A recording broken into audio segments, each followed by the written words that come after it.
ನೋಡಿ, ನಾನು ನಿಮ್ಮ ಮಾಧ್ಯಮದ ಮುಖಾಂತರ ಒಂದಷ್ಟು ಪ್ರಮುಖ ಅಂಶಗಳನ್ನು ನಾನು ಜನಗಳ ಮುಂದೆ ಇಡ್ಲಿಕ್ಕೆ ಇಷ್ಟಪಡ್ತೀನಿ. 2020ರಲ್ಲಿ ಇದೇ ಸಿದ್ದರಾಮಯ್ಯನವರು ಮತ್ತು ವಿರೋಧ ಪಕ್ಷದ ನಾಯಕರು, ಇವತ್ತು ಮುಖ್ಯಮಂತ್ರಿಗಳು, KJ ಹಳ್ಳಿ DJ ಹಳ್ಳಿ ಘಟನೆ ಆದಾಗ ಬಹಳ ಸ್ಪಷ್ಟವಾಗಿ ಹೇಳ್ತಾರೆ, ಯಾರೋ ಒಬ್ಬ ಅನಾಮಿಕ ಒಂದು ಪೋಸ್ಟನ್ನು ಹಾಕಿದ್ದಾನೆ, ಆ ಪೋಸ್ಟನ್ನು ಹಾಕಿರುವ ಕಾರಣಕ್ಕೆ ಇವತ್ತು ಅವ್ರು ಇಡೀ ಪೊಲೀಸ್ ಸ್ಟೇಷನ್ ಸುಟ್ಟಿರ್ಬೋದು, ಅವ್ರ ಮನಸ್ಸಿಗೆ ನೋವಾಗಿದೆ ಅಂತ.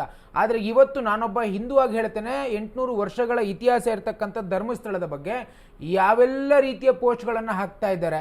ಹಾಗಾದರೆ ನಾವೇನು ಮಾಡಬೇಕೆನ್ನುವಂಥದ್ದು ಕೂಡ ಇಲ್ಲಿ ಪ್ರಶ್ನೆ ಉದ್ಭವ ಆಗ್ತದೆ. Point number 1.